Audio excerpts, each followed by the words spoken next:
It's time for Type 40, your Doctor Who podcast from the Spacebook for the Fandom Podcast Network with me, Dan Hadley, Birmingham's King of the Geeks, and your genial party host this time. Whether you're new to the show, even this entire time stream, or you've been here before, you'll be happy to learn that we're the same freewheeling, non-gatekeeping, but eclectic show for everybody. Whatever decade or century you started watching, reading, or listening along to the ongoing adventures of our hero, the Time Lord Doctor Who. We talk about it all on this show. All views are encouraged, and there'll even be a few laughs along the way. Keep your fingers crossed, everybody. So come and step into our TARDIS and share this journey together here with us on Type 40. Yes, welcome back to Type 40. Welcome to another show here in the console room. Literally the console room behind me. The glow, the golden hue of the 11th Doctor's console room. We love it.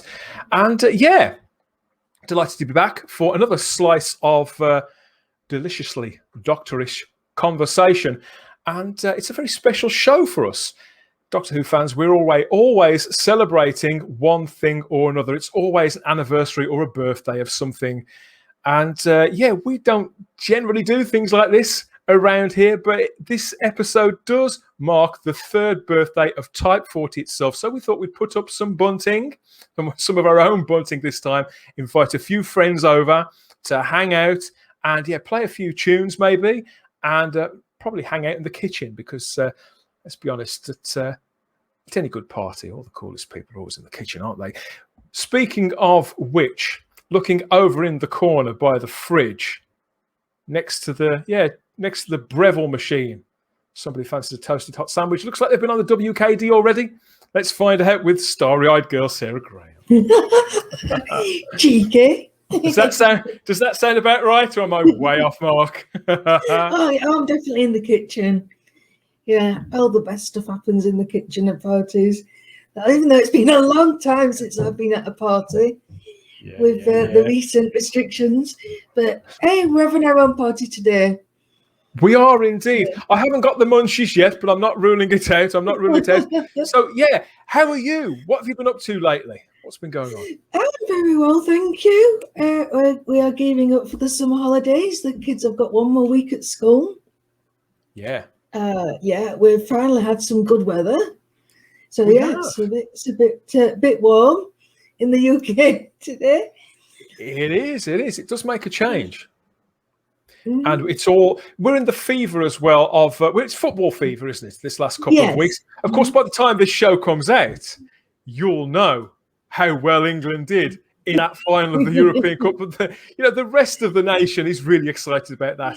Normal people, not geeky people, but I don't do any of that myself. But obviously, I do wish them well. I hope we did okay. Yeah, if you're watching this video in the future, let us know. And enough of all that. Let's bring in our house guests. Yeah, because I think lately they've become a little more used to Time Guardians than Time Lords as host of the Fandom Podcast Network's True Believers podcast, which covers all things Marvel in cinema, TV, and print. It can only be Kevin Reitzel and Kyle Wagner. Welcome back to Type 40, guys. Hey, what's up? With company. Hey, how are you, Kyle? What's been going on with you? I'm good, but I have a couple of points of contention here, Mr. Hadley. Okay. First of all, you call yourself the king of nerdy Birmingham. I don't ever officially remember getting your Game of Thrones official winning certificate for that. Is that I do have the Queen of the North here with me. Well, I don't mess with the Queen of the North. I know not to mess with her, but I mean, I don't even see like a Joffrey body laying around or anything. I'm just like, what's going on? I haven't fought my way to the throne. No, definitely. This title was invested upon me. People sometimes ask me about that after a couple of years, and the title does come from somewhere, which I might tell people at some point further down the line.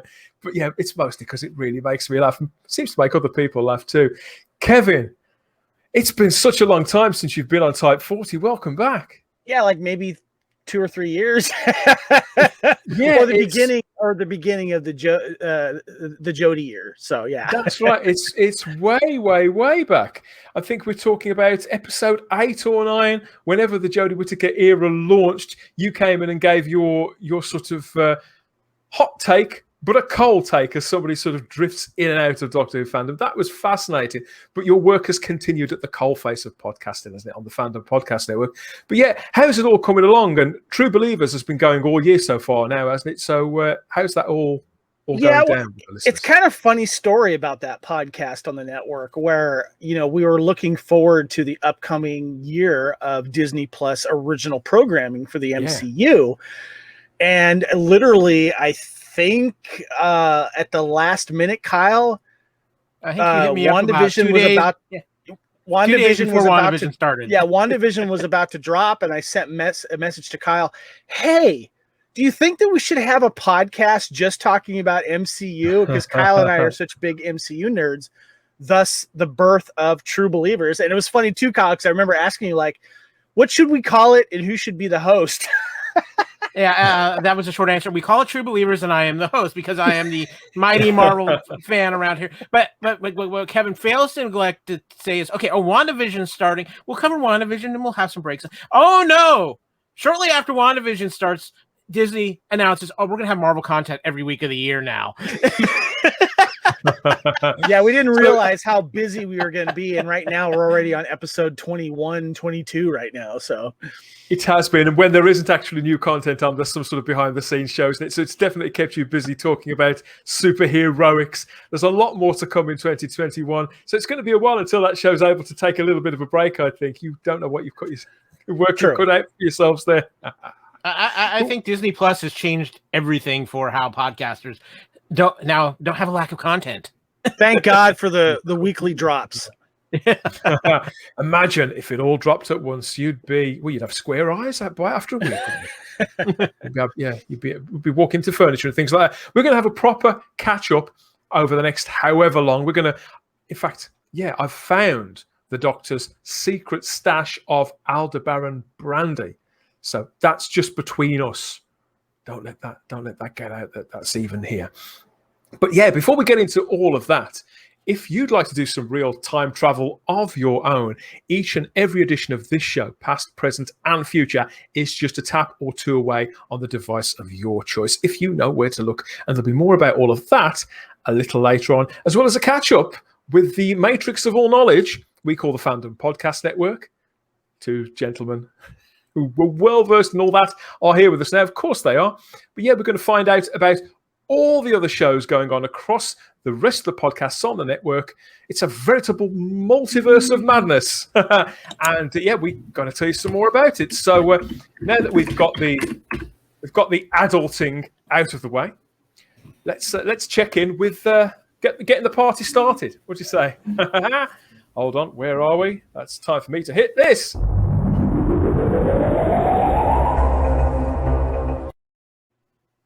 Yes, so as we were saying, when we launched Type 40, a Doctor Who podcast, back in the summer of 2018, this 55-year-old franchise was on the threshold of the latest of its several restarts and what would I call it? A jumping on point. Yeah, a jumping on point for new viewers, as well as a chance for older viewers, people who've been following it for 5, 10, 15, 20 longer years, to sort of cleanse their palate and for it all to begin all over again. There'd been a changing of the guard behind the scenes. That whole new production team had been brought into BBC Wales, quite literally, and then the announcement of a new star and her supporting cast.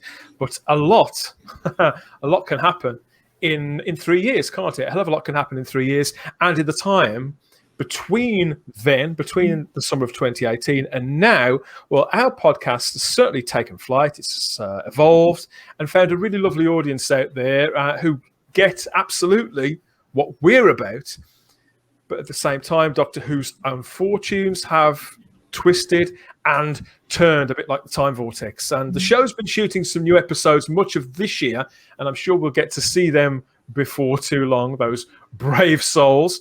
But it must be accepted that Series 13 of what some of us still call New Who, it's probably got more to prove now than 3 years ago, and perhaps more to prove than the show has had to prove in any terms since 2005. And this is regardless of any change of personnel in front of or behind the camera. I wanted to speak to you guys, Kevin and Kyle, about this because obviously over the last couple of years, the world, there's been much greater things going on in the world. We collectively together have faced this global health crisis. We've lived through something that I don't think any of us could ever have imagined. And it's affected everything from how we live and how we work and how we balance our sort of recreational lives, hasn't it? It's made social gatherings, for example, completely and utterly impossible for an extended period. And that convention circuit, that entire convention circuit internationally has had to sort of move online, really, and to start pioneering what we now term virtual events. A few days ago, as of recording, we had this revelation that Comic-Con was confirming they were going to go online again for 2021. It's a scaled-down virtual event, but a Doctor Who panel has been confirmed for Sunday, the 25th of July, 2021. Jodie Whittaker's there, Mandy Gill's there, of course, that's the Doctor and Yaz, along with newcomer John Bishop, who's playing just Dan, that's all we know for the time being, and the showrunner Chris Chibnall. They'll all be there. But Kevin, I was wondering, as somebody who would usually attend multiple events in a calendar year, what sort of shape is the convention scene in now? And can it recover? Oh, it will definitely recover. It's just really touch and go right now. There's some conventions that are going to be opening up, but in limited capacity. Like one of my favorites, Dragon Con in Atlanta every year. It's not going to be the same this year. They did it virtual last year. It's just, right, it's still touch and go. Certain places are opening up with the pandemic. And there's still people that don't have their vaccination yet, and maybe they're waiting, or just personal beliefs, what have you, that still feel uncomfortable going out into larger crowds, which is completely understandable. But I do feel that the convention circuit will be back to normal. Sporting events like American football, they've already announced that they're going to have completely packed stadiums this year. And so sports fans in most sports arenas are enjoying that as of right now. Conventions will definitely come back to it. Comic-Con, obviously the biggest show of the year, extremely packed. I mean, they get like over 100,000 guests. I think they want to wait till maybe next year to really open the flood door, so to speak. Mm-hmm.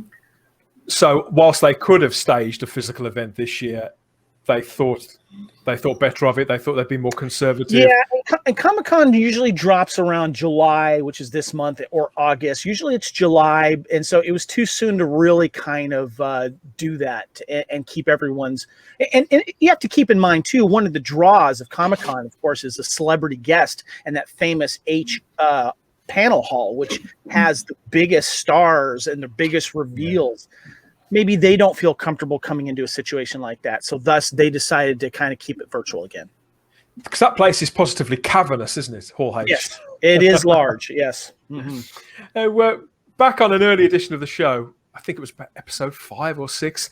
Kyle, you and I and Norm, we talked about Comic-Con 2018, the entire coverage, really, the tradition of Comic-Con, the spectacle, and the occasion, really, of the cast of Doctor Who, the then new Doctor, making a big splash there. It was, she was one of the, I think, one of the most anticipated guests because she'd done so little. They'd been so busy filming the show. So we've seen how conventions have been affected. So she's not going to be on stage. Nobody's going to be on stage. It's all going to be virtual.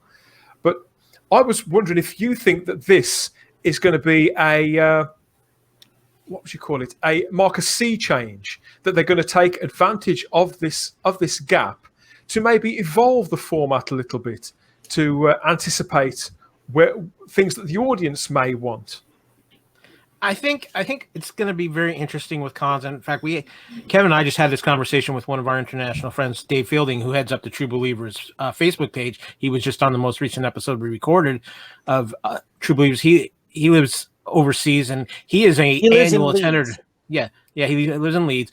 He's an annual attender of Dragon Con, and he's probably not going to be able to go this year because of the fact that of the travel quarantine still in place and things like that. And I think the international travel, especially for these larger cons like San Diego, New York, Dragon Con, and some of these are what's really affecting it. And we still have COVID questions out there. We know there's the new strains out there right now. So I think it's really kind of up in the air with cons. I think you're seeing a lot more of the local type cons really start opening up here in the States. Like I know a big one that we have here is MegaCon in Orlando, which is going to be happening in August. A lot of people have signed up for that. And I think everybody's just kind of in a feeling out process. And I think what you're going to see happen with these conventions, like I know for San Diego Comic-Con this year, because there is no Hall H, neither Marvel Studios or Warner Brothers are bringing anything virtually to San Diego Comic-Con. Another good example is as far as major cons is E3, which is the Electronics Gaming Expo. Sony has skipped it the last 2 years and done their own presentation instead.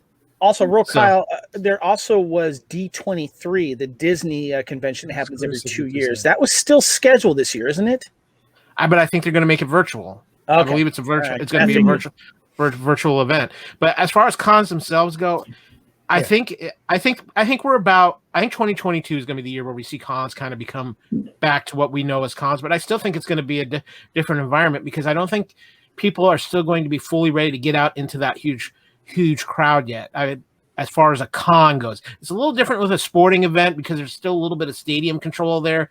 But Kevin and I can speak from experience, especially when you're talking like, let's say Dragon Con, where you just have people packed in those hotel rooms like sardines. I just don't think we're ever going to. They're not going to be allowed to get back to that again. No. I think we're going, just how the world has changed. There'll still be cons, there'll still be a lot of people, but I think what we're going to end up seeing is there's going to be less people allowed into these cons than what they used to be. Because Kevin, I don't know about you, but the last few cons I've attended, especially going on a weekend, you can't move. It's shoulder to shoulder. It's almost in certain ways not fun to attend these cons because they're so packed. I could definitely, especially Dragon Con. The hotels are just so packed, the way they run things there. But I could see them limiting the amount of participants for the next year or so.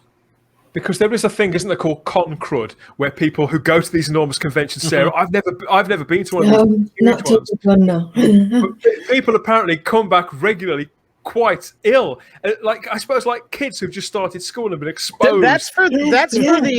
That's what happens to the beginners and the noobs that don't learn about taking emergency vitamin C, special stuff that helps your immune system, and you start taking that like a week before the event. Really? And I've been able to avoid the con crud because I take those immune boosters before, during, and of course after. Con crud actually more dangerous than COVID-19. Yeah. There's a man who spent a lot of time in the trenches, I think, Sarah. But the thing I wanted to ask you about, Sarah, is this new panel. So obviously Doctor Who is going to be there. They've teased this. There we are. Yes, they've teased this as we're going to get the Doctor, we're going to get Yas, we're going to get Dan, and we're going to get the showrunner. But they've said that there's going to be a special surprise guest on screen with the regular cast. Now, a couple of short years ago, you and I would have been frantically speculating in Messenger and on the phone about who that would be and why, and all of that. Things have changed a lot the last couple of years, haven't they? But had you seen that announcement, and have you any instinct about who this special surprise guest would be? Because the word special, that's the special and the special, isn't it? Yes. Well, you have to kind of temper your expectations now with the current situation. To me, I think it's either it's got to be somebody who's in the Chibnall fold. So I would have said John Barrowman. Maybe not at the current time. Joe Martin, the Fugitive Doctor, even David Tennant, because obviously he's worked with Chris Chibnall, he's friends with him, he's friends with Jodie. It's not going to be anyone outside of that Chibnall fold, I don't think. I've also heard rumours that it might be James Corden. I don't know if you did that as well. Yes, I've Craig heard coming that too. I'll back. come to that in a moment. But again, I did, people. I would think, possibly Tennant. I've heard some rumours that people are hoping for Tom Baker. I can't see that happening, to be honest. Okay.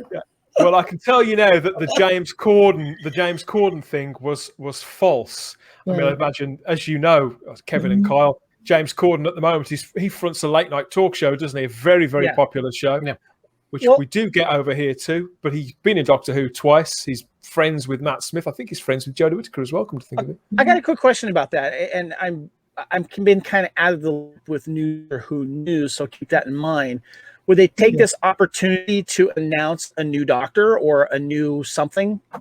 That's what the message is. That's the speculation and all the messages and the tweets that I keep seeing. There are a lot of people out there that are convinced they're going to take this opportunity to debut a 14th Doctor. No. There is, as Sarah is shaking her head now, and she's absolutely right. There is no chance whatsoever that they would do that. And I think for a number of reasons, I think that why squander 2, potentially 3 possibilities, rounds of publicity in one big shot on one big panel. Whereas if there was another Doctor cast, and I don't believe that that a 14th Doctor has been cast, I believe that somebody other than Jodie Whittaker and Joe Martin will play the Doctor in Series 13. But I don't think the 14th Doctor has been cast. But that's more speculation for another time. But I think with this panel, what we're more likely to see, I mean, there was talk online about James Corden. Yeah, that was, believe it or not, that was a dummy Twitter account that did that, Kyle. They changed their profile picture and their tag name to match the official one, tweeted out what looked like an official picture with James Corden on, and everybody ran with it, and they left them for a good hour before they revealed that it was a prank. It was all false. But this is the kind of stunt that I always tag as being part of silly season. When there is no news, Kyle, people tend to make it up, don't they? What? Well, somebody putting something false on Twitter. Wow, what a concept! Who would have thought of? I could see James Corden hosting this. Maybe doing hosting the event. Yeah. I think he did. I think he did host something last year. Yeah. So let me address this in a couple of ways, because we need to address Doctor Who in America right now, because it's basically forgotten. It really truly is. That there's it's amazing to me because they had such a chance to really do some major hyping on Who, because when HBO Max, the streaming service, launched, Doctor Who was one of the huge things. Modern Who being that's the only place in America now you can find streaming modern Doctor Who is HBO Max. And it's just it's like Doctor Who, which was so incredibly popular, especially with the Matt Smith run, and even stayed popular through the Capaldi run. It kind of dropped off a little bit, but Jodie Whittaker had so much excitement generated, and I find it interesting that we were coming kind of full circle with them coming back to Comic-Con, because in 2018 when she showed up at Comic-Con, she was the talk of Comic-Con. Everybody was going gaga about her appearance with the Ashley Eckstein fashion show, how warm and how well she treated everybody at Comic-Con, and just how she got the excitement going for the new Doctor, for her being the Doctor. And of course, we've known what's going on since. There's the controversies about the writing, people being controversial about Jodie's performances as a Doctor, and whether it's her as an actor, if it's the writing, if it's something else, and just in the direction Doctor Who has taken with this current run with Chibnall. And I find it interesting now that they're coming back to Comic-Con. And as far as special guests, I agree. I don't think we're getting any announcement of Doctor changes, because I think they have no idea what direction they want to go in yet. I mean, I've seen some of the rumors, and including the most recent rumor of who was going to be cast for the 14th Doctor, and I just kind of shook my head, saying, please, no. I just, not any offense to that particular person, but that I don't see that person as the Doctor. But I can't tell you, Carl, that Series 14 of Doctor Who hasn't even been commissioned.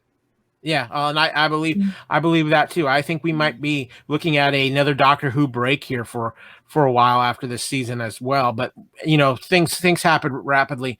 But you were talking about special guests.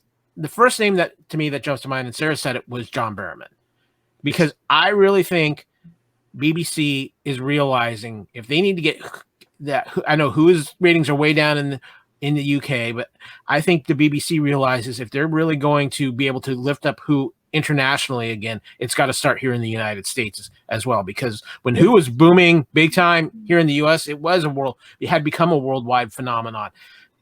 I think they're going to try to do that, and I think a great way to do that, even though I know John Barrowman has had some issues over in the UK and the cancel culture over there, over some things that are just, people need to realize it's John Barrowman and just roll with it. But John Barrowman is still immensely loved here in the US, and he's gotten so many projects here in the US. He's a huge draw at Dragon Con, by the way. He loves Dragon Con, and it's his favorite convention.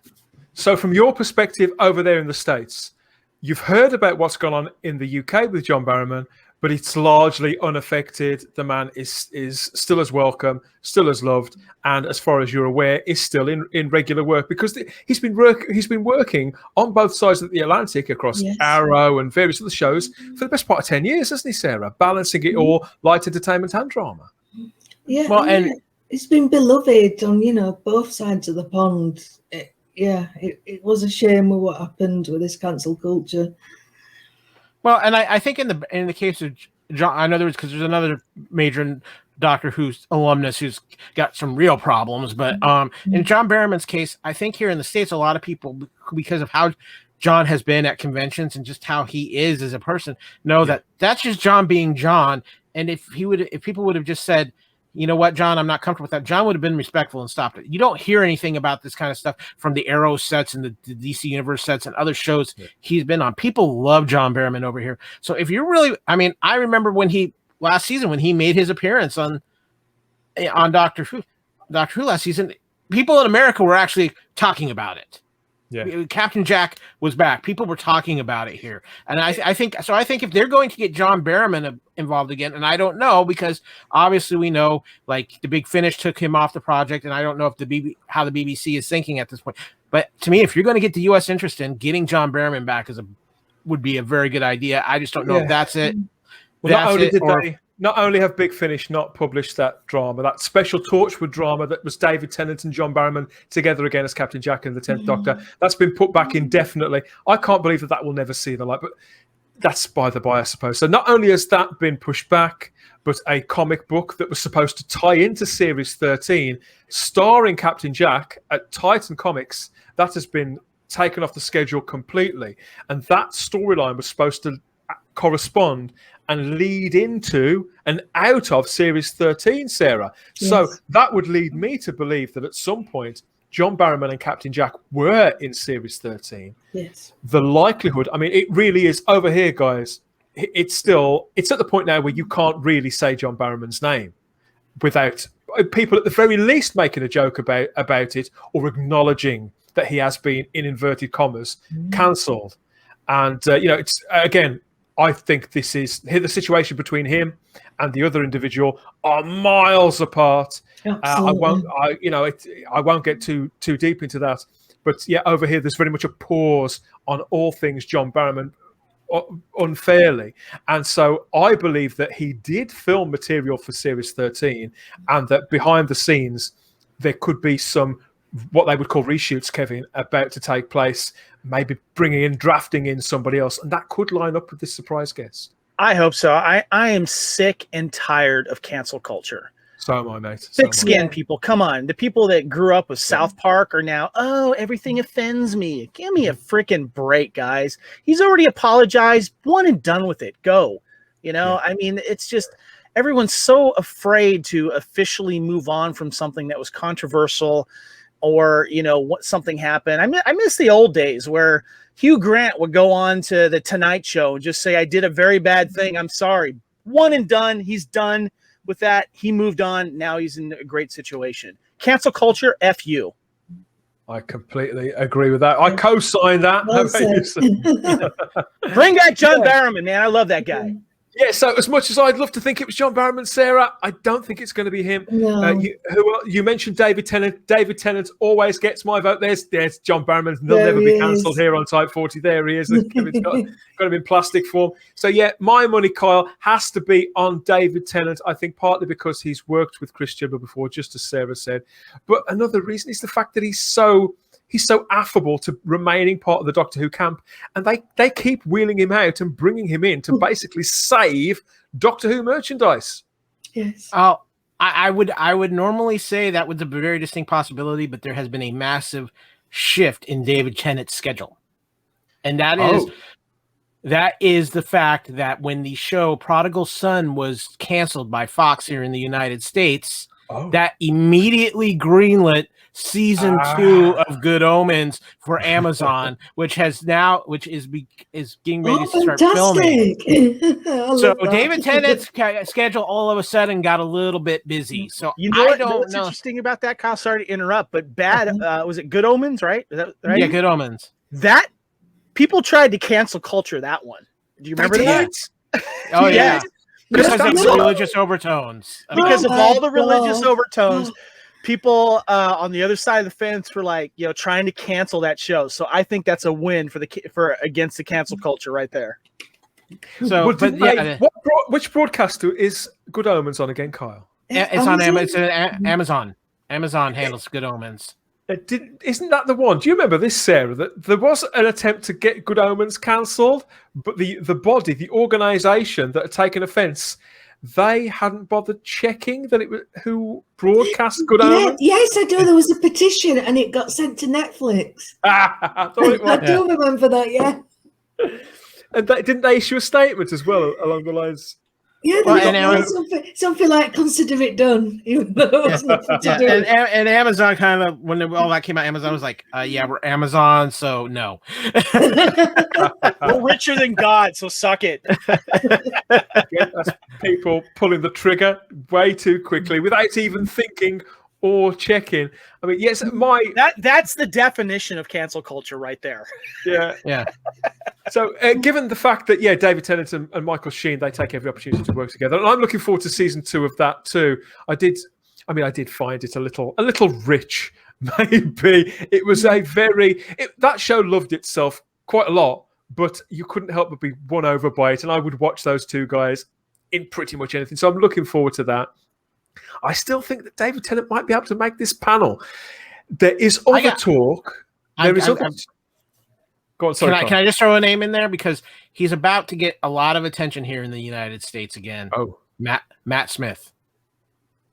I would love that. I would absolutely love that. What's coming up next for Matt then? Why? Morbius, the Sony Spider-Man spin-off movie. Matt Smith is a major part of, and he has got some other projects coming up in the U.S. He also recently did a movie where he played Charles Manson, and he has gotten a lot of critical acclaim for his performance in that as well. He's a fantastic actor. I can't say I'm surprised. I haven't seen it. I'm looking forward to Morbius. That's the guy from the other show, isn't it? Yeah, I'm looking forward to that, where he's playing the villain in Morbius, isn't he? He's playing one of the villains in Morbius, and of course too. Let's not forget that he is one of the central characters in the Game of Thrones prequel series that is coming out as well. He is playing Daemon Targaryen. Oh right, I didn't know. He's not done too badly, has he, Matt Smith? When you think about it, he kind of dropped off a little bit here in the U.S. and then people started seeing him when he was on The Crown on Netflix. But remember when he was supposed to be in Star Wars? I'm glad that didn't happen though. What happened there? Other rumours that I've heard about this special guest star for Doctor Who will be on this, or should be on this panel, is people thinking it may be Tom Baker, Sarah. Not a chance in hell. And if that happens, I will sit here and I will eat my hat. There is no way Chris Chibnall allows Tom Baker. Yeah, I don't think there's any way Chris Chibnall allows Tom Baker. Christopher Eccleston there. You know what? Honestly, you know what? I think that's way more of a possibility now than it was 3 years ago, because Christopher Eccleston has made this he's now Mr. Public. He's everywhere. He does approve of a female doctor. So yeah, possibly. He seems to do anything for money these days. So what the? I mean, it's like Christopher Eccleston was off the map for years, and now it's like he's just everywhere, and he's re-embraced Doctor Who, and it's just bizarre.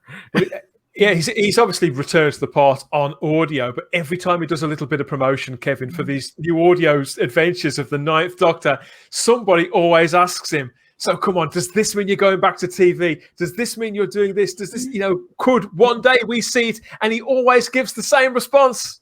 He's not interested. He's not having it. Yeah, he's drawing the line there for now. But Kyle, in all truth, I think that the way that he's responding to the fan base, and as he gets sort of in deeper with the character on audio, I honestly think that it's inching closer to reality that we could see that potentially for 2023. We can hope so. We can only hope so. Yeah, so people speculating about Tom Baker, though, I think that's too far. I think obviously Tom Baker is very senior in years. I think that something like this, whoever this guest star is either somebody who's been drafted in for these reshoots that probably would have gone to Captain Jack's John Barrowman and Captain Jack. Turned out he's one of the same person, really. We know what you meant. Yeah. I do have one more name. I do have one more name that I think could be a very distinct possibility. But should I give away spoilers? Do you know what? I was just thinking, I think Alex Kingston as River Song, I think could be, especially if they're going to refill a Harkness type role. That seems to be, and that would appeal to so many of the American fans as well because they love River Song. I think that would be a huge get for the next year. And a lot of people wanted to see Jodie and River Song together because that would be just a very interesting dynamic. Sarah, if you've got a space in your fantasy drama for a recurring character who's quite playful, who's almost ageless, who can pop in and out of your life with a vortex manipulator, say lots of random things, and then just disappear just as quickly as they arrived, that's probably the best fit, isn't it?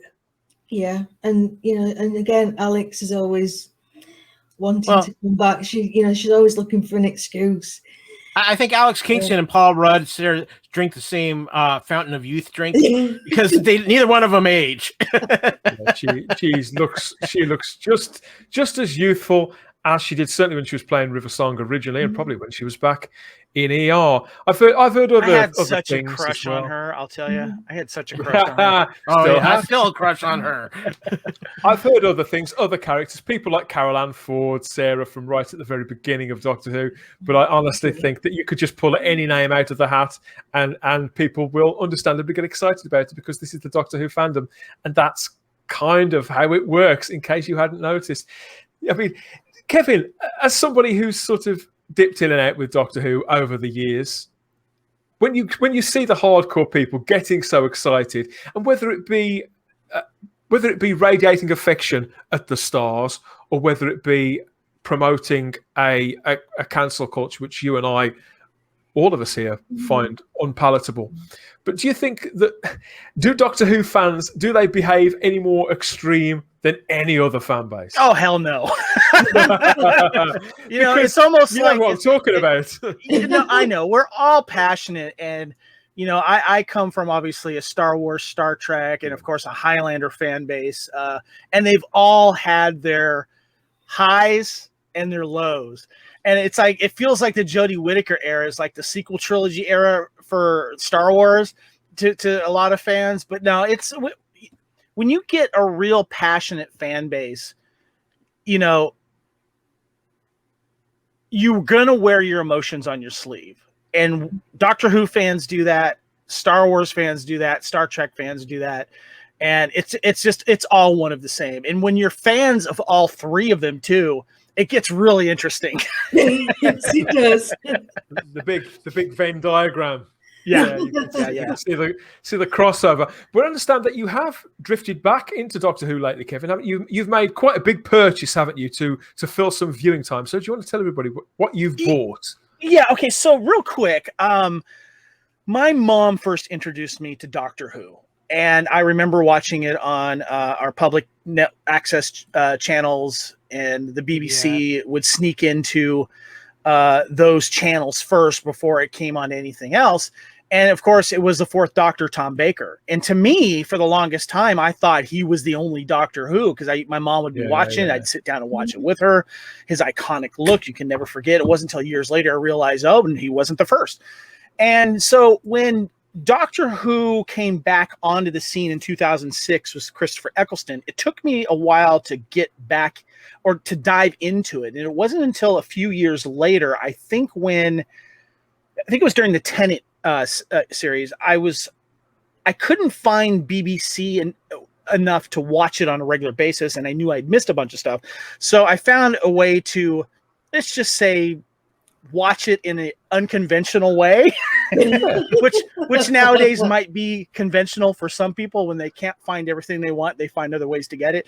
And I basically marathon Christopher Eccleston all the way up until I was caught up, and then I was able to find it on BBC and watch it regularly. And to me, Christopher Eccleston is really what got me into Doctor Who. And he today is also my favorite Doctor for several reasons. I love his classic look. He has an unassuming look. He can blend in anywhere. And I'm just a big fan of the actor. And I was also a big fan of Billie Piper. I actually remember when she was a pop singer at the age of 15 and 16, and she was releasing some hits, and including, Honey to the Bee and a bunch of other stuff. Yeah. And recently at our Walmart stores here in the stateside, they've been selling these Doctor Who seasons for $20, and I got one with Christopher Eccleston in the David Tennant years right here, and then I kept going through. Yeah, here it is right here, and it's for $20. And then I also got the Matt Smith years as well, and they've been selling obviously other versions as well. I think the current versions really they had the Peter Capaldi years as well. And I didn't really get into the Peter Capaldi years, to be honest with you. But to me, the Matt Smith, Christopher Eccleston, and David Tennant was my Doctor Who. These are the ones I really got in. And I am a huge fan of Christopher Eccleston's one season run as Doctor Who. I love him. And to me, I love those episodes. I was just watching that first episode, Rose, with the creepy mannequin guys, and it brought me back. And so if you're in the States and you're watching this, check it out. Very affordable, $20 especially for the Eccleston and Tennant years for $20. Come on. These are big chunky box sets, aren't they? With a good, some of them 3 or 4 seasons worth in them. Yeah, I mean, I guess you could buy all of them together, but this one here is the Eccleston and Tennant years, and it's for 12 disc set, so that's pretty cool. 12 discs for $20. Yeah, and very affordable. Seriously, I haven't seen these anywhere else except Walmart, and the 10 disc set for the Matt Smith years as well. So definitely check it out. I don't think they've released these versions overseas in the UK, have they? No, definitely not. We do have collected sets, don't we, Sarah? Because you've got quite a large Peter Capaldi set, haven't you? Yes. Kevin, it just made me so happy to hear you, rave about Eccleston. I love Eccleston, as you know. He comes back, and I actually want to go back and get the Big Finish stuff. He's done 1 or 2 of those recently. Is that right? That's right. Just 3 stories so far, isn't it, Sarah? And it's got the 2005 theme tune, and everything just sounds like you're back then. Kevin, it's beautiful. I love his look. I swear to God, I love that leather jacket. Give me that jacket. That's what I want. Are you an audio drama fan then, Kevin? I don't think I've ever. Huge audio drama fan. I'm actually, I was introduced to the Big Finish audio because they did a Highlander series that became very popular, very hard to get now. And I've been listening to audiobooks since the the mid 90s Star Wars audiobooks. And I did a lot of traveling. And one of my favorite all-time audiobook series is the Jim Dale read Harry Potter series. Best audiobooks that you'll ever listen to. And so I love audiobooks. And so I had gotten a Torchwood Captain Jack series as well. I forget where I put that, but that was a fun listen to as well. Wait a minute, Kevin. I have to stop Kevin for just a minute. You're putting the Harry Potters over the Will Wheaton Ready Player One, Ready Player Two. Yes, sir. I am. Combos. Yes, I am. That was a good series that Will did, but no, the Harry Potter books are just fantastic. Well, we'll have to arrange to get you the Christopher Eccleston ones, and you can let us know what you think of them, because we're due to review them here on Type 40. I'm hoping that I can get overseas and get to a certain comic book store in London and just purchase them right there. Yeah, in a physical comic book store. Yeah, why not? Because I mean, for all that we lament the series from decades past, plenty of us are classic enthusiasts first and foremost. The original classic BBC show. That influx of new people that came to it in 2005 has absolutely, I think it's ensured its longevity probably forever, and has meant, I think, with the advent of streaming as well, Kyle, and the accessibility through HBO Max, through BritBox, all those things coming together. There are all these different ways where people can, everybody can sample all eras of Doctor Who at the same time. Yeah, and it's interesting because I think, especially with the pandemic over the last year and a half, we've seen such a change in how we absorb our media. And as we see that with Sarah holding up the BBC Ravagers, Doctor Who, Christopher Eccleston audiobooks. But we've seen so much where with digital format and streaming and things like that, where you have people now who are just putting all their money into streaming. They've stopped buying media per general because it's just like, it's on my streaming service. Speak for yourself, sir. Well, this is an internal Fandom Podcast Network conflict of digital versus physical. But no, but and the truth of the matter is that with streaming now and having that access, and what's happening is one of the always big concerns about streaming was, when the license runs out, that's going to go off into the ether. But there's so many streaming services now that are just desperate for content of any kind, and things that we have never thought were lost to oblivion are back. And I mean, when you look at services like Tubi and Pluto, and Pluto has a whole channel dedicated to classic Doctor Who. So yeah, we've got that over here as well. On Pluto sometimes has Doctor Who streaming, I believe. But come to think of it, Kyle, you have been, the entire time I've known you, you've been a really strong advocate of streaming. But this sort of the era of the lockdown and the pandemic, it's really sped that process up. I think it has, because I think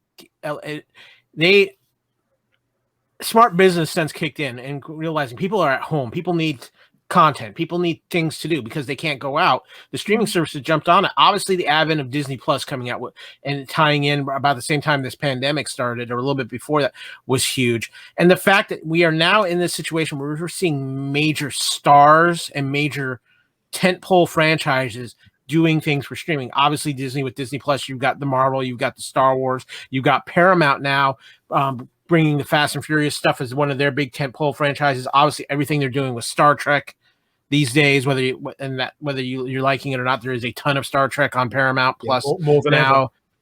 You've got Peacock, which is the NBC app, Comcast Universal app. You've got so many different things. Even Apple and Amazon, especially with Amazon having recently bought the MGM Studios, which gave them the entire James Bond library, as so many more things, and it gives them a studio to produce their own content. But you're seeing this run, even though theaters here in the States are starting to reopen, and we've had a few movies out, but the one that opened this just recently here, Black Widow, which opened this weekend, I think feels to a lot of people like this is really the return to theaters movie. I mean, a lot of people are still doing it to streaming. Some people said it was Fast 9, which did do very good numbers here in the States. But I think Black Widow a Marvel movie is the one that's going to pull everybody in.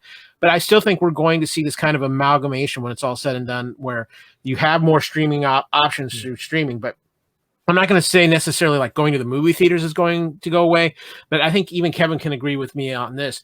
Newer physical media is becoming less and less. You walk into like one of our big stores here, like Walmart, Best Buy, Target. Except for Walmart, I think the DVD sections are shrinking smaller and smaller. And Walmart, it stays so big because they've got all these like exclusive type box sets, like Kevin picked up with these Doctor Who's. Walmart is actually very ingenious with creating like steel books and different like themes to the DVD releases. Yeah, they did one that was to entice you into this. Yeah, the He's not physical somebody media. like Kevin, so he has the same movie in 7 different versions. Yeah, Kyle's right. The physical media is slowly drying up. And right now, I think Walmart is the best place to go for CDs and collections and stuff like that. Best Buy used to be one of the best places to go, and now that's drying up. It's sad, unfortunately. A couple of the major supermarkets here in the UK have announced this week that they're stopping selling all physical media, haven't they, Sarah? They have, yeah. And I do get it, that space can be taken for something else. Personally, I think it's sad. I love physical media, and especially I think it's important more than ever now. Things are getting cancelled and edited out and modified. And I think there's certain things where you do need to have a physical copy. I recently got the Blu-ray of Snow White, the Disney Snow White. Yeah. The original 1937 one. Yeah, because I thought, that's not going to be around for much longer. Well, you've got to sort of pick up these things while you can. I mean, I think there was a question for a while there, Carl, with what you were talking about whether the shift was a permanent one or not. But it needn't necessarily be an all or nothing thing, had it? There could be a rise of, how can I put this, collector's edition packaged physical media in the same way that we have with vinyl. But by the same measure, if the multiplex is going to be affected long term, we could see boutique cinemas become more commonplace, for example. I think that's where we're headed. I think what's going to happen with the movies, and Kevin and I have had this conversation on Culture Clash a little bit as well. I think what we're going to see with the movie theaters is the movie theaters are going to become home to just blockbuster films, where the big tentpole franchises, your Marvel films, your Star Wars films, to go there to have that experience on the big screen. I think what you're going to see is a lot of films that would maybe either go straight to DVD or might be released in smaller theaters are just going to go straight to these streaming services. In fact, when you talk about things like the Cannes Film Festival or Sundance here in the United States, that's where they sell a lot of these movies. Netflix, Amazon, they're all huge presences there now because they want the content.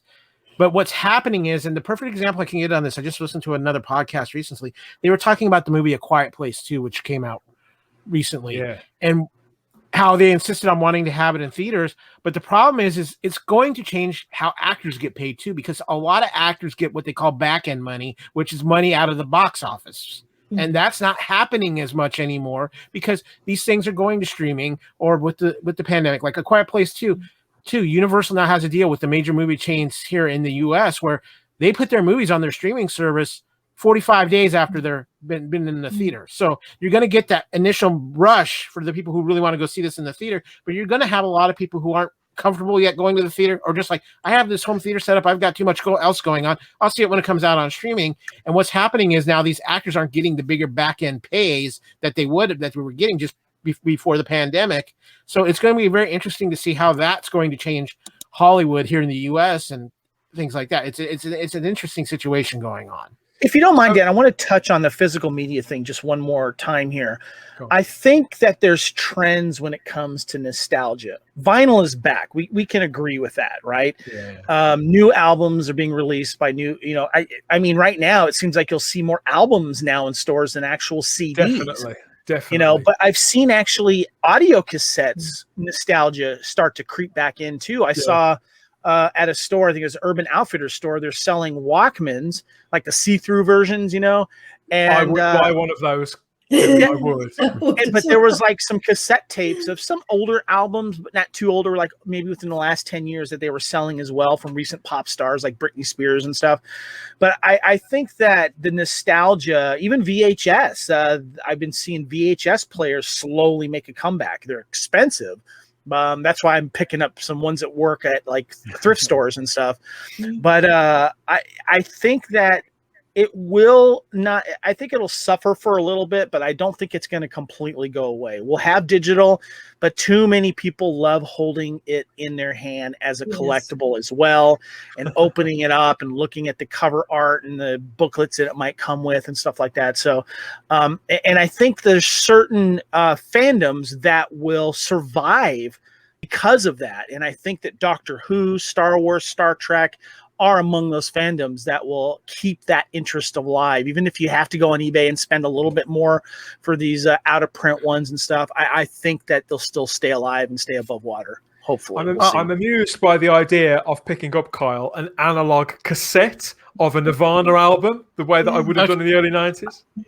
I think here and Kevin brings up the point, I think when you're talking audio nostalgia, because there's a unique sound to cassettes and especially to vinyl that people love, especially vinyl. And I think that's why vinyl has made such a nostalgic. I think when you're talking like VHS and things like that, because you're dealing with a visual medium, people want to get the best quality they possibly can. You're not going to get that with VHS anymore. So I think it's going to be a little different there, but I agree. I think you're always going to have people who want that physical media, but I think in the world we're heading into the ease of just getting it at home, having it right in front of you without having to even get up and put a disc in the player or whatever, has got a lot of appeal. And, it's a lot easier to say, oh, I have my iPad, which I've thrown 3 or 4 movies on from iTunes or something like that on there.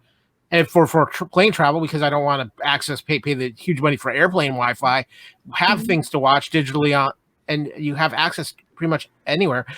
There's gives and takes with either way. I don't think physical media is ever going to completely go away. I think we're a couple generations before that happens, but I do think we are in a world now where digital media is the primary source of getting your media. I think physical media has become secondary to digital media at this point. And Sarah, real quick, it's funny, the Doctor Who Ravager CD I actually found one on eBay, but it's shipping from the UK, and the price with the conversion to American dollars is pretty pricey for me. It's like $70 with the shipping. Oh my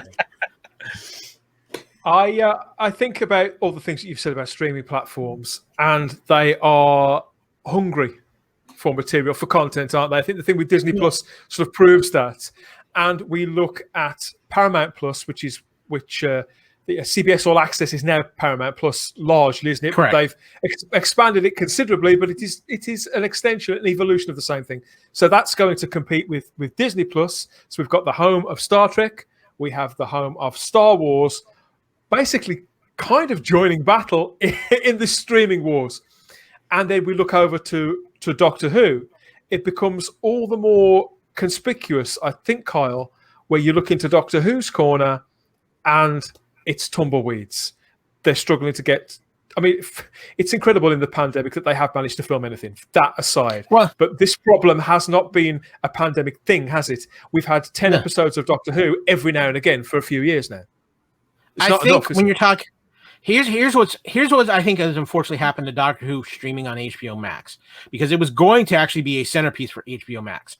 Then the pandemic hit, and Warner's, who at the time was the head up of HBO Max, made this decision that we're going to take every movie we release, the day it comes out in theaters, we're putting it on HBO Max. And I think that has overshadowed so many things on HBO Max, because you're talking about, you're not talking small films. We're talking Godzilla versus Kong was on there. We are talking a new Denzel Washington film, a new Steven Soderbergh film, which just came out. You had a new movie with Angelina Jolie in it from the writer of Yellowstone, which is an incredibly popular series. And we're talking later on in October, Dune. Dune is going to be on streaming platforms the same day it's going to come out in theaters here in the US. So something like Doctor Who, which is already kind of running on fumes, is going to struggle even more so. It does feel like there's a lack of vision from the brand, and there's a lack of energy and investment and pride from the international partners too. And that's just speculation, obviously, on my part. That does seem to be how it is. And I suppose everything has its time and ebbs and flows. But I think that Doctor Who is kind of spending a little too long.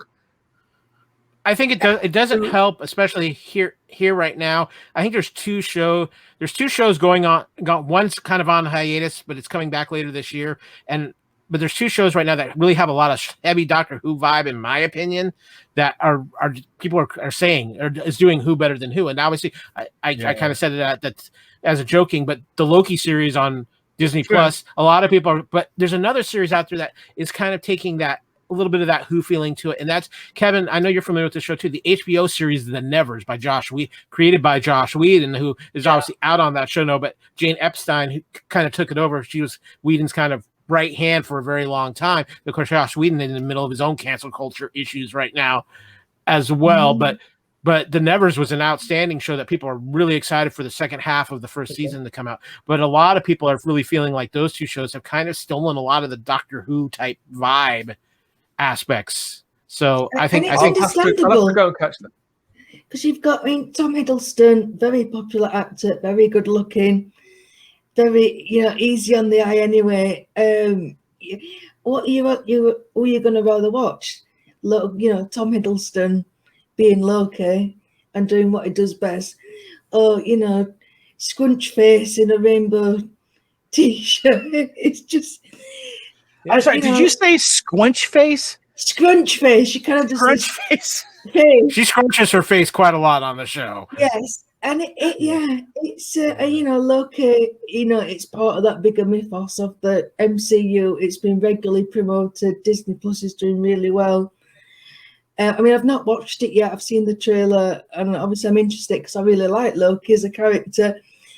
But yeah, it's here and now, and Doctor Who has got a lot to catch up on. It has it's been left behind in the dust. Well, the problem is there's too much content for you to take long leaves of absence. And I think people are a little more accepting of it because of the COVID situation. But I can think of another couple of shows that are going to be coming out here sooner than later that have been affected by COVID that I'm going to be curious to see what the returns are on that. And one of those is Stranger Things from Netflix, who was filming starting to film the fourth season when COVID hit, and production was slowed to nothing. So that's and especially when you're talking about when you're dealing with those kids aging out, that's becomes a problem. So that's been away for a while. But there's a few other series. Amazon had a show that kind of had a cult following hit and did decently called Carnival Row with Orlando Bloom in it, and they got delayed because of COVID, and they're now just starting to film the second season of that. But did it lose too much momentum? That's the thing. There's too much competition. That does seem a long time ago. There's too much competition. We have definitely COVID casualties. Yeah. Yes. Yeah. Yes, I think that when it comes to these larger properties, that Doctor Who, it's kind of now or never really to really start to reclaim its place on that international stage, and that's with or without a Comic-Con. Obviously, this is what we all want. We'd like to see the striding heroic series, whoever's at the center of it, take its natural place. I think it's time we took a break, everybody, just a couple of minutes to remind you about some of the other fantastic shows and conversations that are kicking off all over the Fandom Podcast Network with these two gentlemen and some of the other Time Lords on all those fabulous shows. Yeah, several are fronted by both Kevin and Kyle. So here's a few words about all of that, and then meet us all back here for more chatter about all things time and space.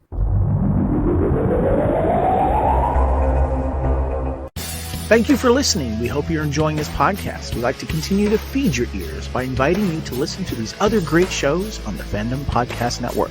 It starts with our flagship show, Culture Clash, discussing the latest in entertainment pop culture. Bloody Kings, Immortals Take Notice, our show covering the entire Highlander universe. Couch Potato Theaters, where we celebrate our favorite movies. Time Warp, the Fandom Flashback podcast discussing a year in movies and our favorite retro movie and TV pop culture topics. Good Evening, discussing all things Alfred Hitchcock. Union Federation, our Star Trek and Orville show. Hair Metal, the 80s and early 90s rock metal podcast. Type 40, our show covering the time-traveling Doctor Who universe with host Dan Hadley. Lethal Mullet, an 80s and 90s action film podcast with host Adam P. O'Brien. Also check out the Lethal Mullet Network for more great podcasts. What a Piece of Junk, a Star Wars podcast with hosts Scott, Derek, and Nathan. Making Treks, a Star Trek podcast, a deep dive into the final frontier with host Mark Newbold and Adam P. O'Brien. And check out our newest shows, The Fandom Show, our monthly Fandom Podcast Network live YouTube exclusive show, about the month's hottest topics in fandom, and the FPN True Believers MCU podcast, discussing the Marvel Cinematic Universe and the related Marvel television and streaming MCU universe, including the connections to the original Marvel comics. You can find the Fandom Podcast Network on several platforms. Please subscribe to the Fandom Podcast Network YouTube channel to receive notifications of new podcast episodes and live events. You can enjoy all of the Fandom Podcast Network audio podcasts on our master feed at fpnet.podbean.com. The Fandom Podcast Network is on all major podcast platforms, including Apple Podcast and iTunes. You can find the Fandom Podcast Network on Facebook. You can email us at fandompodcastnetwork@gmail.com. You can also find the Fandom Podcast Network on Instagram at Fandom Podcast Network and on Twitter at FanPod Network. Thank you for listening, and remember, respect others and enjoy your fandom.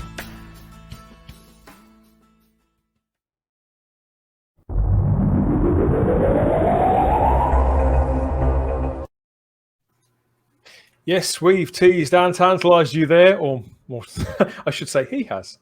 Kevin there. And we can even clothe you too. There's merch to match all of those shows, including Type 40 and True Believers. If you head over to the TeePublic.com store, search for the Fandom Podcast Network, and you'll find a store full of all the team colours of all of the podcasts, on everything from those T-shirts to phone cases and tapestries and a multiverse of other items. Treat yourself, treat your other selves, and it all goes to support the Fandom Podcast Network into the bargain, so everybody wins.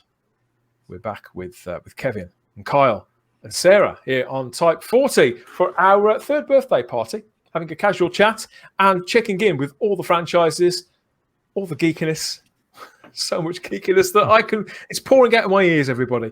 I can't take it all in. Yeah, because we do live in an exciting time, though, don't we, for all of our pop culture.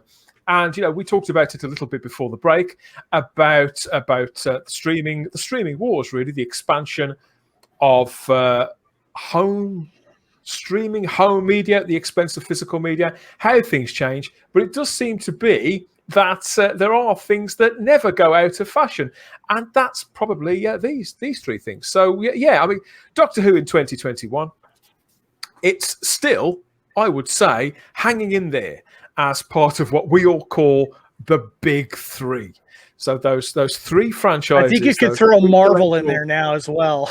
Yeah, that's part. Well, let me get there, gentlemen. Let me get there, because so we got these three intellectual properties, the fictional universes, as you say, that have stood the tallest for the longest time. Mm-hmm. Traditionally, that is Star Trek. Gene Roddenberry's amazing vision for Star Trek that continues to endure in the face of opposition from the very people holding the intellectual property. But that's another story. The Star Wars, which is expanding at an unprecedented rate now onto television after a breakout hit with the Mandalorian show in the last 18 months. I'd say that really hit with season 2. And then there's Doctor Who. Now and again, pretenders do appear. I'm thinking of your Buffys. I'm thinking of Game of Thrones, everybody, and even Harry Potter, a huge series like that, pretenders to those three thrones.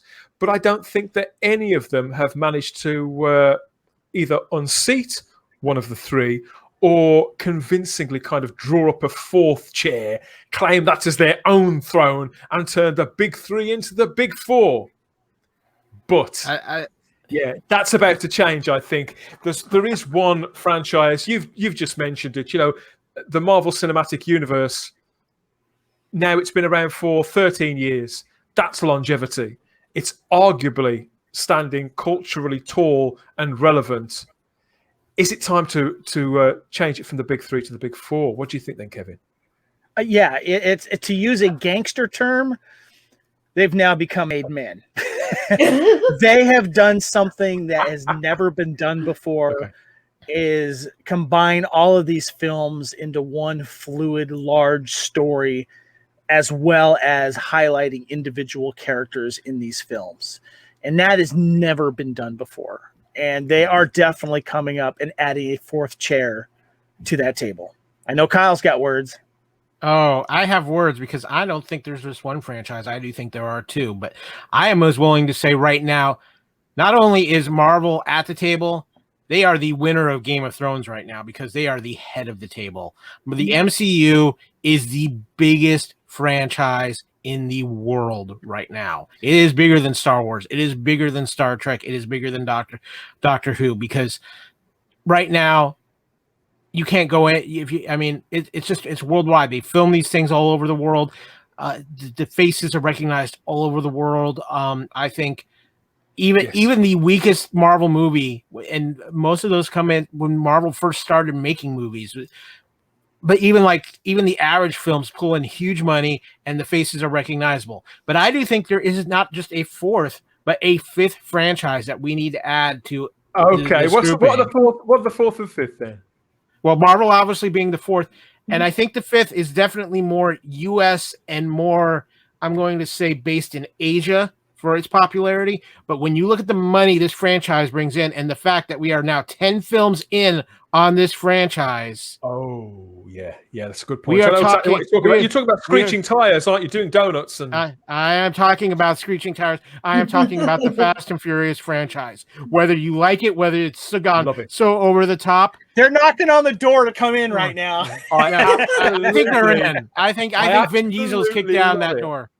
Here's why I think that you're wrong, though. Here's why I think that there is the fourth chair, Sarah. Stick with me, everybody. Okay. I think yes, that you're right, that the big three is about to be, or maybe already has become the big four, and it's because, as you've described there so succinctly, it's because Marvel, just like Star Trek, Doctor Who, and Star Wars, Marvel has. It's got that power to endure, which we have seen, but it does something very distinctly different. I think that Star Trek, Doctor Who, and Star Wars, obviously there's a crossover appeal, but each of them do their thing in a slightly different way. Traditionally, I mean, you could say that New Doctor Who is kind of similar to the Star Trek-y formula because they've got 50-minute episodes or whatever else.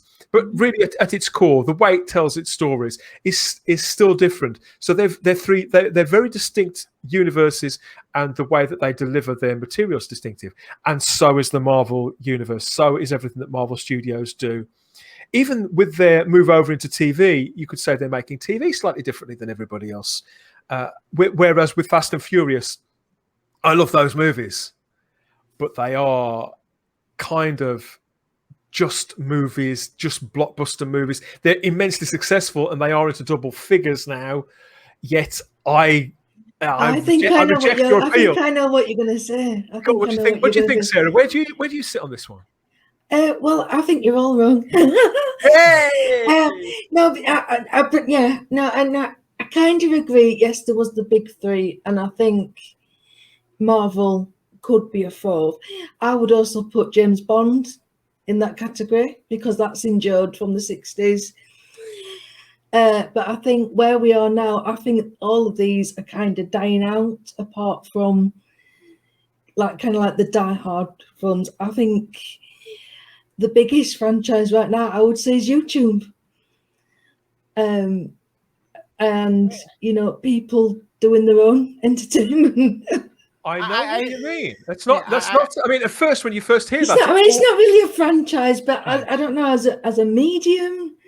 As a medium, yes. As a medium, yes, because creator content is a huge thing right now, and people on YouTube are there's a lot of influencers on YouTube. But I think when you're just talking on a pure entertainment standpoint, something that isn't reality based. Yeah, IPs as well. Yeah, IPs as well. I think Star Trek is definitely rebounding somewhat.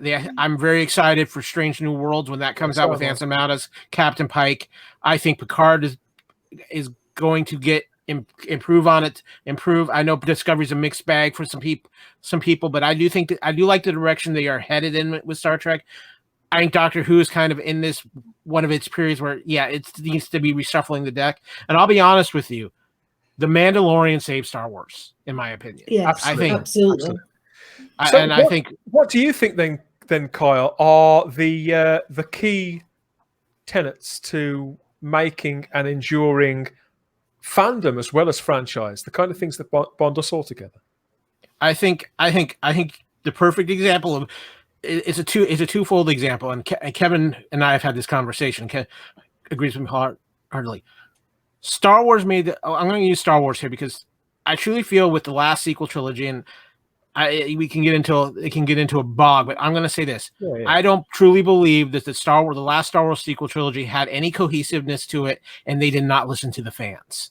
And I'm not saying the fans should dictate how something is done, but you need to take the fans' opinion, fans' ideas and love into consideration. You need to respect the people that have put your brand there. Which is what Mandalorian did. I think all of these three franchises have suffered because they've taken fans for granted. The two main ingredients for a franchise is continuity and basically staying relevant, stability as well. Finding a way to stay relevant in continuity and paying tribute to what became before you. And not taking chances, staying on a kind of like a certain recipe. That's the important thing. You have to identify each show as, I can tell that's a Doctor Who thing. I can tell, like Torchwood, you can tell that's the Doctor Who universe. And the fact that Kyle has seen that in the Nevers and in Loki as well, and that's the type of thing. But it's staying relevant and building a certain type of continuity so that more importantly, when new fans dive into whatever's new, they can go, I can go back and still feel comfortable that I'm in that same world that I enjoy. Yeah. It's like there's certain beats and certain principles that can only exist in that universe. Yeah. Now, and that's what makes what's happening at Marvel right now so interesting because they closed a 10-year chapter with Avengers Endgame.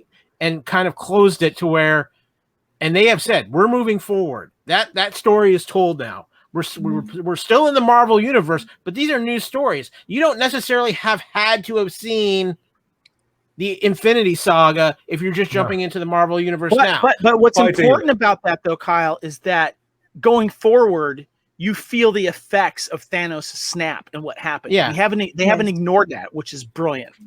Yeah, so I nobody does keeping your story and the continuity of your universe better than Marvel right now.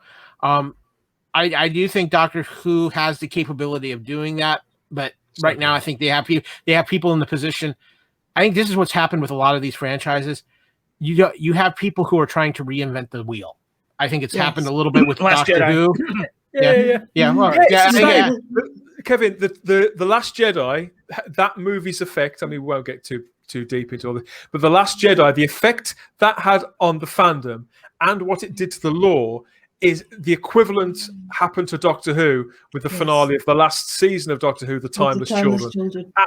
Absolutely, unequivocally the same thing. In fact, probably on a grander scale, on a greater scale. I didn't watch that, but I felt the reverberation of you, Kyle, everyone. I was like, what was that tremor I just felt?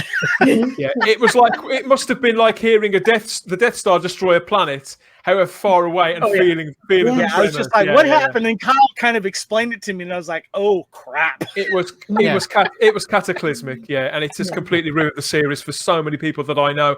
People who are quite happy to say that openly, such as myself, and people who won't speak about it publicly. It's that much of a contentious issue. No, definitely. But I think you can even look at that again. It's like I said, too many people are trying to reinvent the wheel.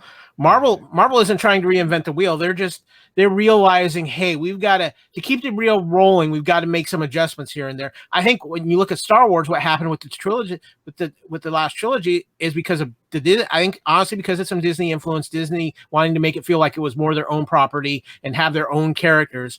That really influenced and just a lot of creative decisions. They didn't plan that sequel trilogy out properly either. They just there was no cohesiveness, and that's important to any franchise. In fact, and then it took far more worrying that they did plan Series 12 of Doctor Who.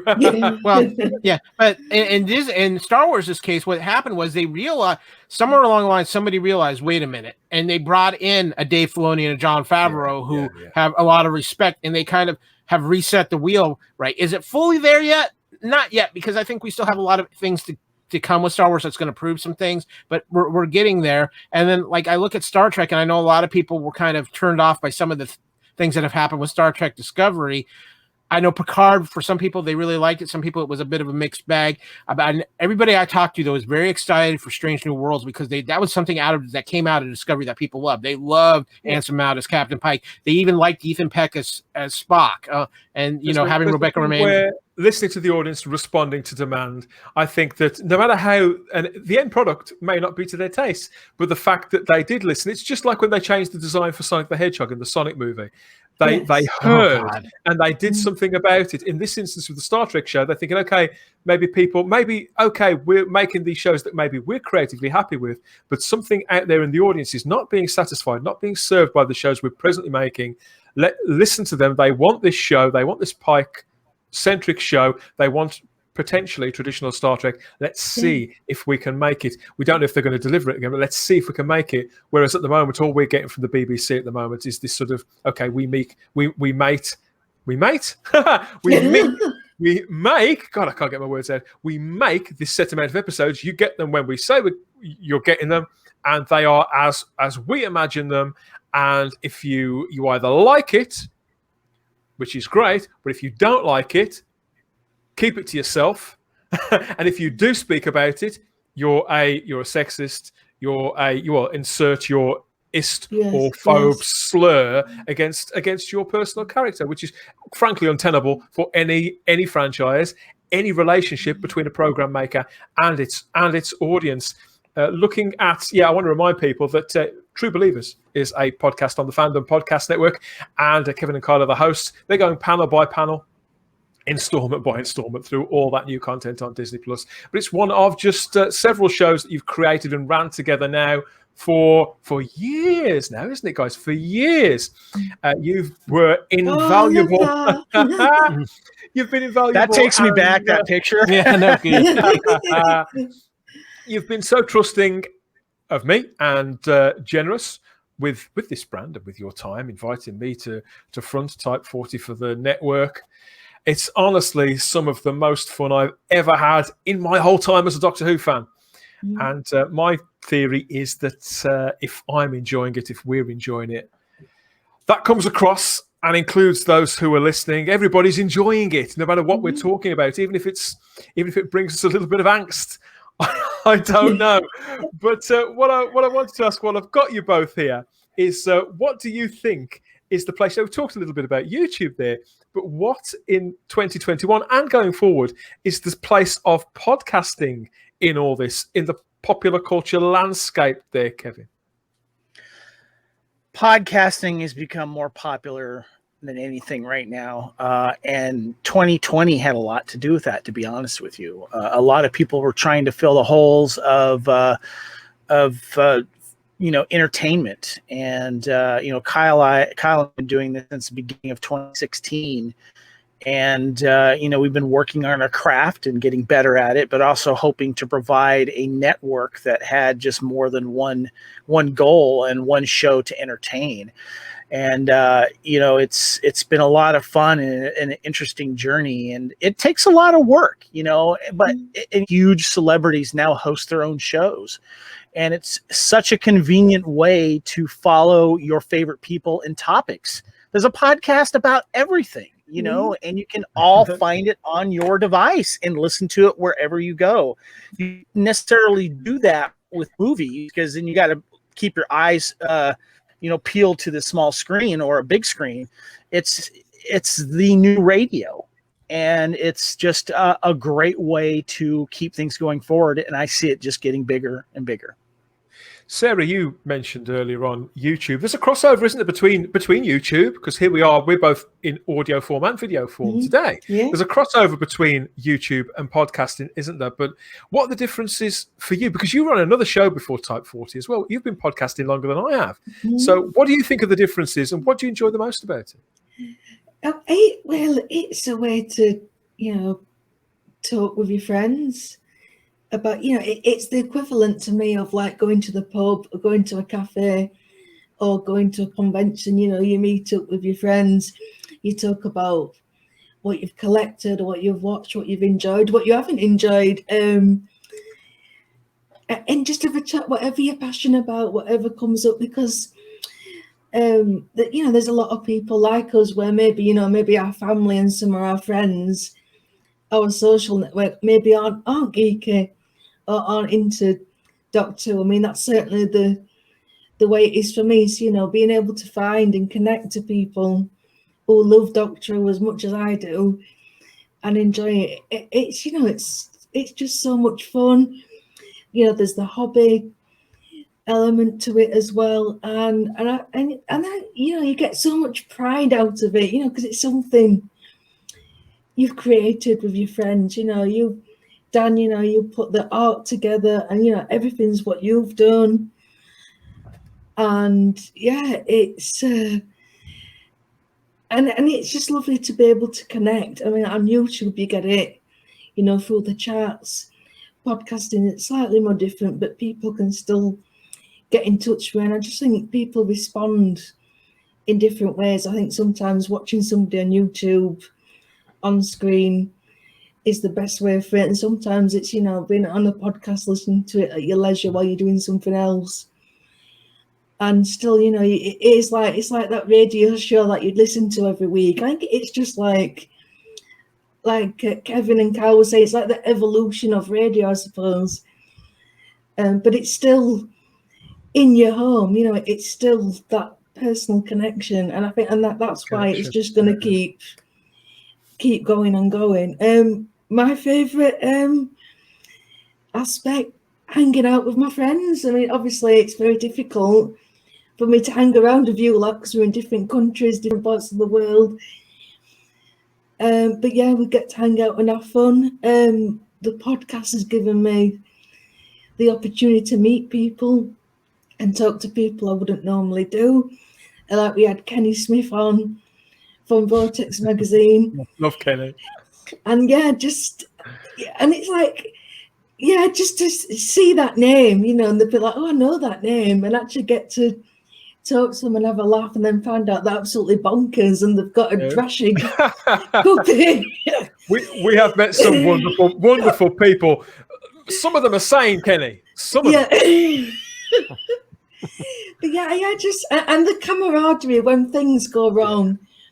When we have that, ebb in the fandom. The show? And not on the show, I mean in general, in fandom. There's that camaraderie there. Yeah, things will get better, and we know how you feel. But obviously it's a lot better when things are going okay. Kyle, do you ever stop and think about why it is we do what we do, and what, as somebody who sort of effectively show runs all these podcasts, what makes a good podcast? I think okay, so when you were talking about what makes a good podcast, I think the thing of it is, with a good podcast, is you feel a connection to the people who are podcasting. They may, when you're listening to them, whether you know them or not, you feel like, hey, you're getting to know this person a little bit. It's not just they're talking about a topic; they're making it like you're part of the conversation in a way. And I think that's a very hard thing to do in podcasting, especially for people who just start out. Is you want to be personable, but you're also like, you got to find that balance. But I think that's one of the things that makes a good podcast. It's been an interesting time for podcasting because now that people are going back to work and people are getting out to travel more, during the pandemic, podcasting actually went down a little bit. Not so much that there wasn't podcasts coming out, but then because people are at home all the time. People don't tend to listen to podcasts when they're sitting at home. It's when they're in their car, when they're traveling back and forth to work, or at work, and if they can have their headphones on while they're working. That's when people are listening to podcasts. So podcasting numbers, and of course, as now podcasting numbers, you can't really get full streaming numbers. You can't really get, so you're kind of going off of just like download numbers, but people don't download stuff anymore. They don't want to clutter up, that's what photos are for, to clutter up your device. But I think what makes a good podcast to me is that you feel like when you listen, you want to listen to these people because you like these people. The content, you're initially drawn in by the content, but you're also liking these people. So that makes it so much more. And that was when I first started listening to podcasts, there was a couple podcasts that I really gravitated to because yes, they had their topics, but they talked about what was going on in their lives. They talked about other things, and it made it fun, like you were just sitting down and having a conversation, not that you were just listening to them spew on about something. And I think that's what makes it makes a good podcast. But I think too, one of the biggest things is you've got to have the right people, and you do have to have a passion for it, because here's the thing about podcasting, and Kevin and I have this conversation all the time when it comes to the Fandom Podcast Network.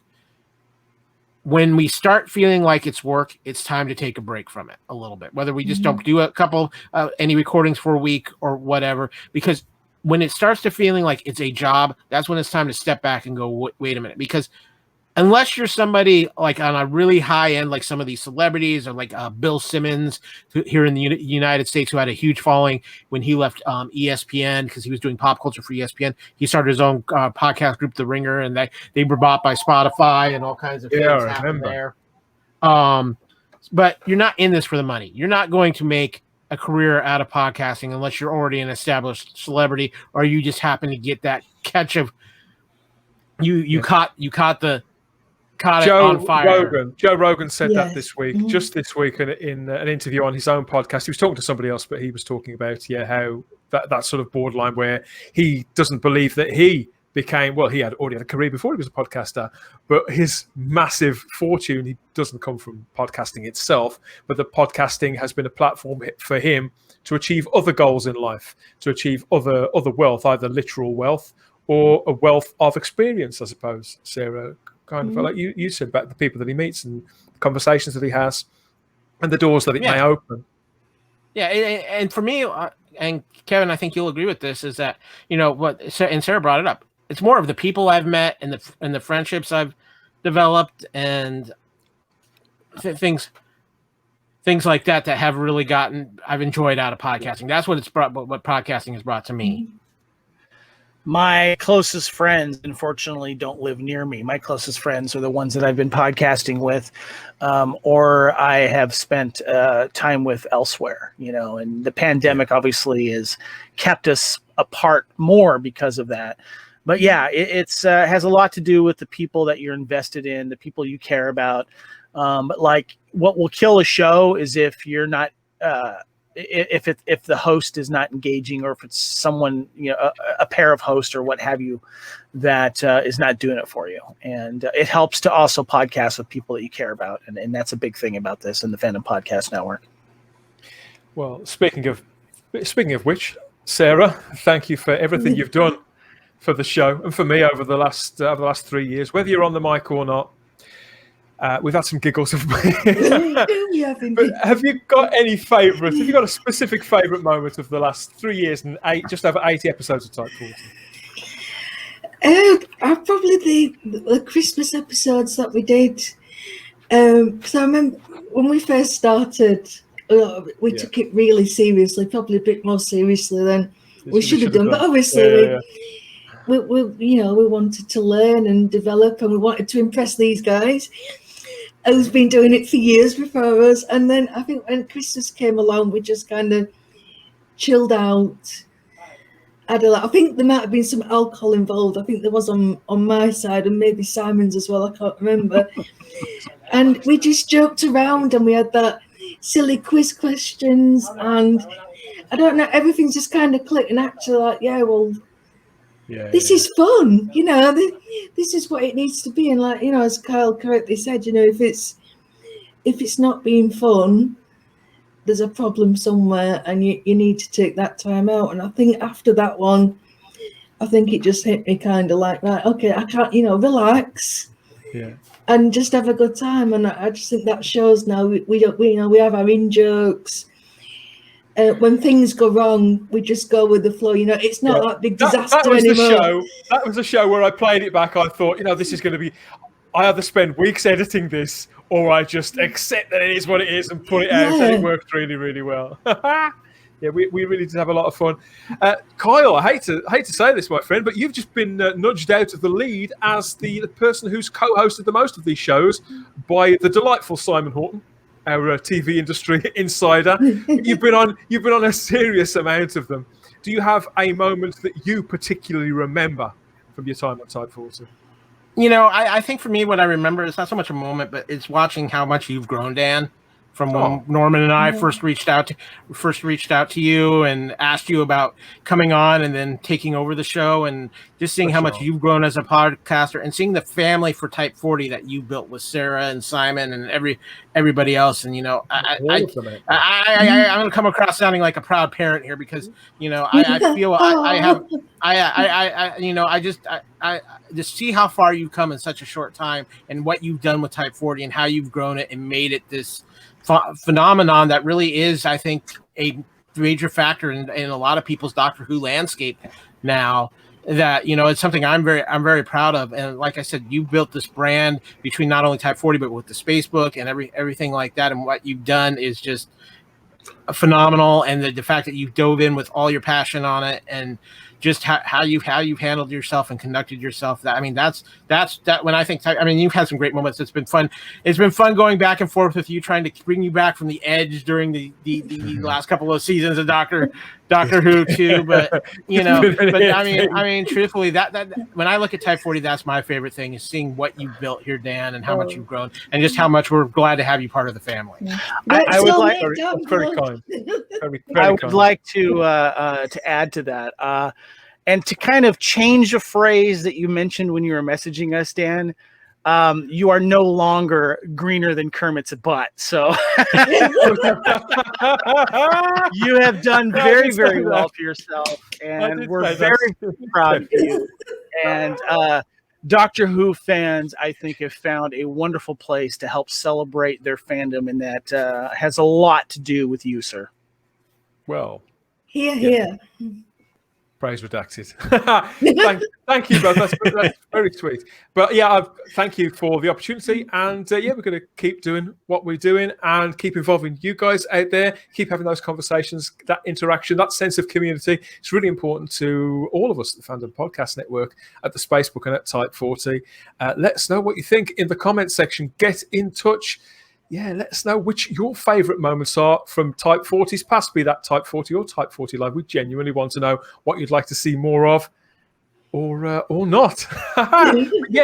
Be part of it. This is what we like about this.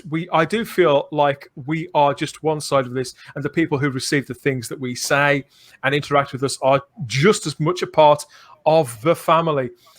Kevin, better let you get back to binge watching that box set, hadn't we? But I'd like to ideally get you back. I don't want another 70-odd episodes of the show to pass before you're back to tell us about your favourite episodes in the sets, or maybe to review those Christopher Eccleston audios. That would be brilliant.